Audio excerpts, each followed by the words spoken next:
it's really just you and me talking about, what makes you tick. Yeah, man. I guess, yeah. Like I said, I don't like to talk about myself, but this will probably be good for me. Typical photographer. They're real comfortable behind the camera, right? As soon as you put them Yeah, in the I front, it's know. like, oh, I don't like this at all. Yeah, yeah. It's like, yeah, you get so used to being behind the lens, and then even when you take like family photos, I'm like, oh, this seems weird on the spot. That is too funny. Well, I'm going to put you a little bit more on the spot. So the first question I have for you is, in general, how would you describe your photography style? Well, it's, obviously landscape and nature based. Um, Good majority of it is here in Hawaii because it's kind of the place I love. As far as describing it, I would probably call it just big and bold. Mm-hmm. Which is, if anyone's been in my gallery, it's a lot of times it's the first time people are seeing like huge prints. So, Right. um, yeah, that's probably how I would describe it. Big, bold, colorful.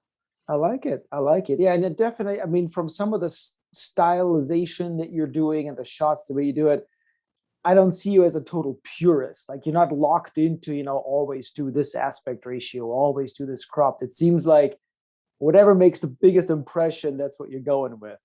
Yeah, yeah, and I mean sometimes you're shooting for a panorama, and then you start looking at it, and you're like, actually, why did I limit myself to a panorama? Like I should have Right. shot it like this. So, yeah, so kind of like narrowing your window so much just kind of limits your creativity. Now you're a pro, you know what you're doing. So the question is, how long have you been doing this? Well, it's kind of hard to say, like, when, On a professional level, yeah, like when are you professional? I guess it's right? like start getting paid for it at some point, but so it's been about like 10 years. Um, since I started like getting photography jobs and people started, collecting prints, Mm-hmm.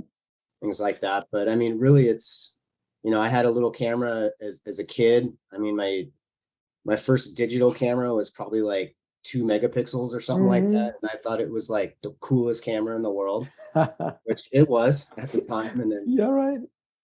yeah. And then I remember it was like Circuit City was going out of business and they were just like liquidating all their stuff. And I found this like Canon 14 megapixel camera that Mm-hmm. point and shoot. And I was like, oh, now big upgrade, like, Right. so yeah, and you just keep moving forward.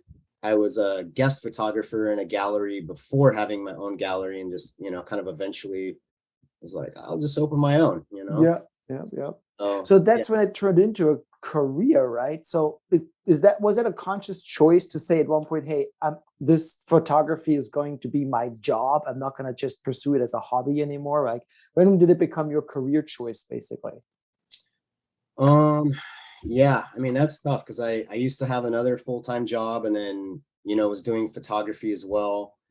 And it, kind of comes to a point where you have to make that leap. Mm-hmm.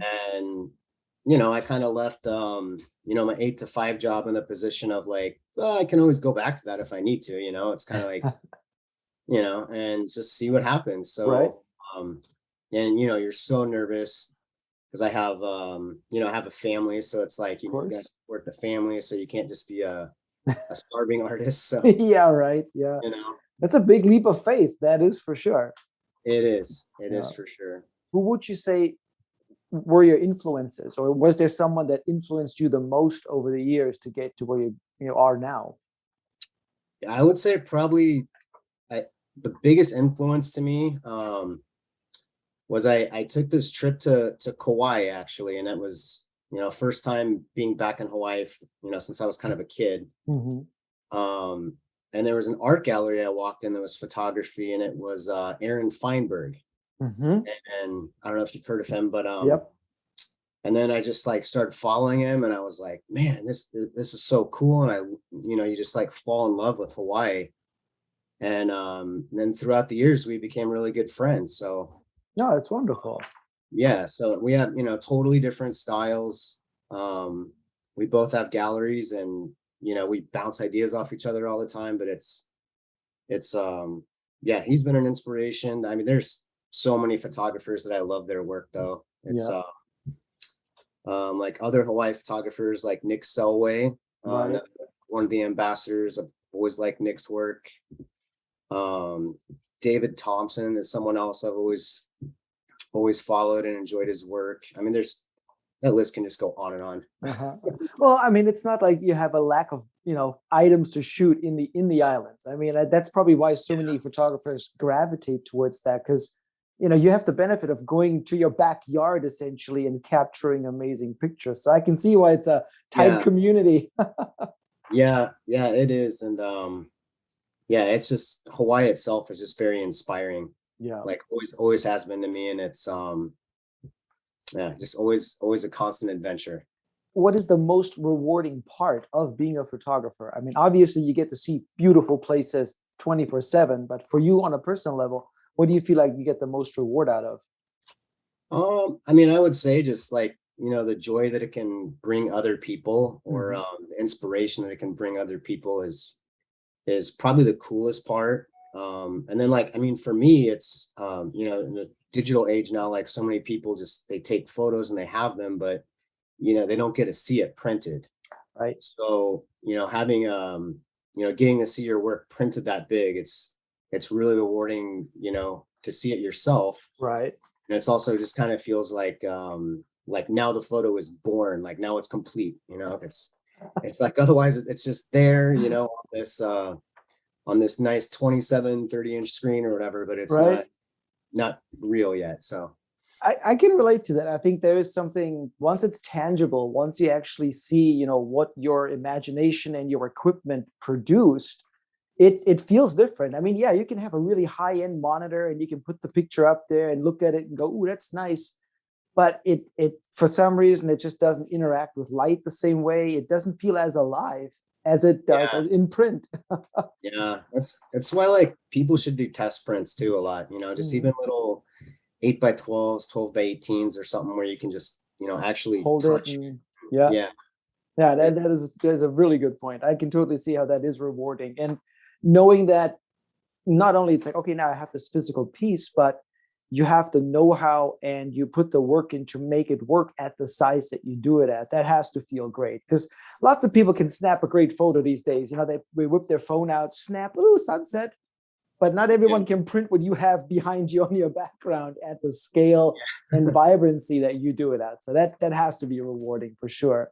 What differentiates a great photo from an average or okay photo? Like there's lots, like we said, there's lots of people out there that can snap a quick picture and go, "Oh, it's a nice picture."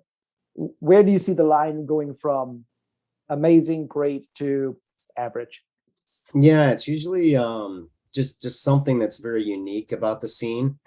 So, whether that be the composition that you came up with, or the light that you're seeing it in. Right. So the timing, like there's just so much that goes into it. And and a lot of people, it's like, I've been there, my photos didn't look like that. And you're like, did you wake up at 4 a.m. and get there for sunrise? And Right, right. Yeah. And did you snap, uh, 10 pictures along the way to see what the best one is? yeah, Yeah. yeah, or like, photographing a landscape with water in it, or like waves. It's I mess around with the shutter speed a lot. Right. It's like, okay, let's try 1 second or half second. And you take a lot of frames and then you kind of line them up. And for some reason there's one that just kind of, Yeah. you gravitate towards, and you're like, I don't know why, but I like this one. That's And the one. that's the one. Yeah. What photo editing software do you rely on most? Yeah. I mean, I shoot raw to get the most Hmm. out of everything. So my preferred raw processor is Capture One. Hmm. I've used Adobe. There's nothing wrong with Adobe. Like everybody likes Adobe, but I've just always gone with Capture One. And it seems to, like, I'm using like medium format cameras now, and it just seems to work a lot better with medium format stuff. Got it. Got it. So that's step one. And maybe we should back up. So for those who don't shoot raw, definitely always shoot in raw if you can. You're getting the most information. You're getting, the largest sort of data collection in your camera. Then from raw, you go into the software. Once you're done on the software and you go export, from there, any like Photoshop or editing, or is it just that's it? You just export out of there and that's your final? Me, yeah, I mean, I'm using a TIFF file, once I'm done with Capture One, and then if you need to resize it or anything like that, then I'll go and use Photoshop. Mm-hmm. And sometimes it's you can do a lot with Capture One, but I mean sometimes you have this great photo and then you notice there's like a piece of trash or something over here. Right, right. Oh, that kind of ruins it. So Yep. you might have to get rid of that. But yeah, that's pretty much Fairly like, minor. Yep. yeah, is Capture One, and then Photoshop is usually just kind of contrast adjustments if I need. Yep. And then resizing stuff if you need to make a huge print. What do you use? What do you shoot with? Yeah, right now I use the Fuji GFX 100. Mm-hmm. So I've been using that for about 3 years, but I also have my Nikon system as well. Right. So I like to use that more for like action, sports, telephoto stuff. Right. Yeah, that's where the medium format is kind of too slow. So Right. Yeah. Yeah, that is for sure. And then lens wise, I'm assuming, you gotta have some pretty good glass to shoot what you shoot. Do you use Zeiss or do you use the Sony, or what do you shoot on lens wise? I'm using like all the Fuji lenses for that system. Okay. I would say, yeah, it's like I'm usually either like got a wide angle or I'm like in tight. So right. They have a 23 millimeter prime lens, which I use quite often. That seems to be like stuck on my camera a lot. But yeah, and then they have like long zoom lenses too, which I use. If you're shooting large format but you're also zooming in, I mean that's technically it's tough to do, right? I mean, you got to be super stable, no shake. How do you overcome those challenges? I mean, if you have to zoom into quarter mile away where the action is, any particular advice you could give? Yeah, I mean, like, well, for me, I'm always thinking of, well, first and foremost, the image, but I'm kind of always thinking of the print too. So, I'm got to be on a tripod. Well, actually, that's getting less and less true these days with the image stabilization stuff. Right. But still, it's best to be on a tripod. I use a remote release a lot just to not induce any vibration. No extra shake, right? When you go out, do you shoot with intent to print? Like, do you basically say, okay, this is going to make a good printed picture, or is it really just about capturing?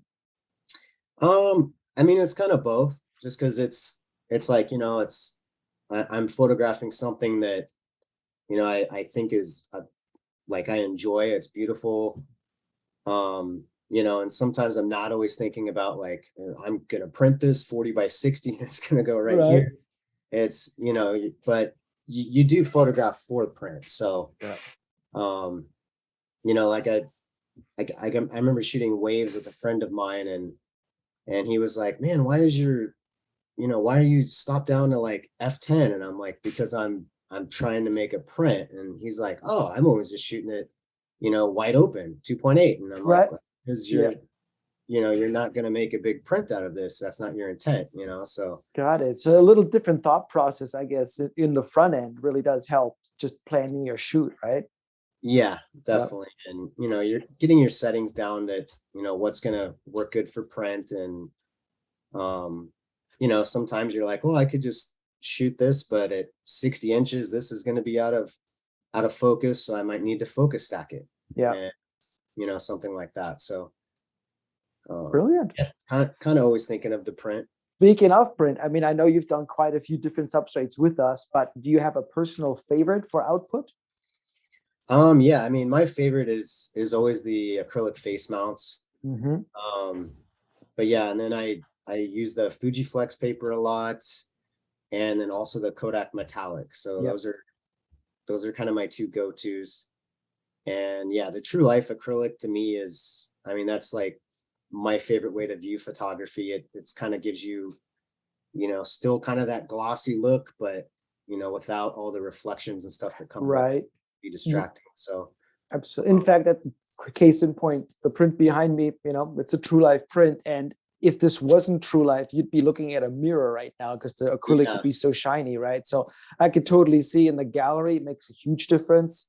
Otherwise, people could only enjoy it from a certain viewing angle, right? And that limits you. So the use Yeah. of TruLife definitely, I think, for gallery installations makes total sense. And then also when you sell it to clients in their home, I think they would be really disappointed. They hang one of these big pieces in their, entry or in their living room, and all of a sudden they see a third of it because the rest of it is a giant reflection. So Yeah, it's totally true. And then also the durability of it, the scratch resistance true. is really big. So, I mean, in the gallery, I mean, my kids are guilty of this too. They come in the gallery and they touch everything, and and if it's a metal print or True Life, I'm like, well, whatever. Yeah, we'll wipe it down. Yeah, but otherwise, I mean, regular acrylic scratches really easily. Yeah. And then you need like special cleaners, so it's just it's a lot easier to just tell people like this is the best. And Right. Professional courses, education. Did you go through any of that, or is it all self-taught? yeah, pretty much all self-taught. Wow. Yeah, these days it's like, there's so much information out there. Right. But it's kind of, there's so much out there, but it's just like once you figure out how to use the camera, it's kind of like, those are just settings, and then everything Right. else is like the photography is kind of in your head. So Yeah, it's that makes sense, right? I guess it's yeah, once you have the functionality down, no one can teach you aesthetics, and no one can teach you beauty or what you think it makes a good shot, right? That is yeah. And I mean, intrinsic to the photographer. yeah, I mean, so many people are just so focused on the camera part of it too. And, Yeah. it's like, if you ask like, a great guitarist, you're like, oh, that must be an awesome guitarist. Like, no, that guy's an awesome guitarist. It doesn't Right? matter which guitar he picks up, Yep. Yeah, but he could be on a pawn shop, $20 special and still rock it, right? That yeah, makes sense. exactly. So yeah, it's different with photography. People just, oh, it must be the camera. So Yeah. Well, this is a techie crowd. There's definitely, you yep. got the gearheads that are super into their equipment. And then on the other hand, you have people that are just, hey, I don't care what the camera is or what it is, as long as it conveys what I wanted to convey, mission accomplished, right? Yeah, I mean, as long as it's not limiting you. Yeah. And I mean, these days it's like it's so much easier too. I mean, it used to be when I was, first doing landscapes, used to be you would have to like the cameras didn't have like very good dynamic range, so you would have to blend images. So you Right. like, okay, I'd shoot this, but the sky is all like, blown out in white. So what am I doing wrong? And you had to take like 2 photos, and oh, it was so much work. And then now it's just like one photo, it's all there. So I just feel like feels more simple and organic now. Yep, that is true. I mean, to a point, it's almost maybe getting too simple to the point where, almost anybody can go ahead and do it, right? Now flip it on auto setting and just go for it. But I think it still takes an eye and a certain artistic sort of approach to it. I mean, otherwise, everybody would be taking great shots, right? Yeah, Um, you gotta keep getting, just keep working on the craft too, right. and keep getting better. And I feel everybody, people just get more and more refined as they go. So, I feel it keeps getting better and better. We all have fancy phones in our pockets nowadays that can take pretty amazing pictures. Do you ever find yourself going out and like you don't have all your gear with you, but you're like, oh my God, amazing light. I got to take this. Are you starting to use your camera phone for shots? No, not for anything in the gallery. I find it kind of limiting, just The experience? Yeah. yeah, just to like, looking through the viewfinder and that you're just being totally, locked in on the scene, and like everything else is like, just blocking out everything else at the time. So, Mhm. I think it's true. yeah, Like organically, it feels different when you're holding your camera and you're pre-selecting your focal point and you're looking through the viewfinder. There is something very organic there. Whereas if you're holding the phone in front of you and you're just like tapping on the screen for, I think this should be the focus over yeah, here, it feels a I, little different. So yeah, I can relate to that. yeah, I think, it's obviously it's come a long ways, but I think, there's still always going to be, a larger sensor, like a dedicated camera will probably, always still be there. Now that a lot of the cameras are going mirrorless, is that your direction as well? Are you like, yep, definitely that's the way to go? Yeah, I've had mirrorless, for probably, I don't know, maybe 4 or 5 years now, I think. Mhm. I loved it from the first time because it just seemed so much easier. Yep. And I actually taught my wife on a mirrorless camera too, and it was so much easier to teach somebody. It was like, what you see is what you get, basically. So Right, right. it's like, you can use your exposure compensation. It's like brighter, darker, and it was just like so easy for her to learn too. Yeah, because you get the little previews that almost instantly, right, on Yeah, the LCD monitor. So yeah, or okay, even right in the viewfinder now too. So that's true. Yeah. it's pretty cool. But also just I always liked the image stabilization on the camera sensor too with the mirrorless Right. cameras. Not just the lens. Yeah. Yeah, I mean, that's just a game changer. I've been able to handhold things like 1/10 of a second, sometimes even half of a second, depending on what you're photographing. But Yeah. it's like, whoa, this is totally different. You're not just glued to a tripod. So it kind of, changes you, and you feel more free. Right, right. And especially, I guess, in what you're shooting. I mean, it could be a 1 minute, a certain wave breaks just right then and there, and you don't have time to reset up your tripod and everything. So maybe just Yeah. moving 3 feet to the right and getting the shot makes a huge difference. I could see that. Andrew, thank you very much for your time. I truly appreciate it. And we'll wrap this up, and then hopefully we'll chat again soon. All right, man. Sounds like a plan. Take care.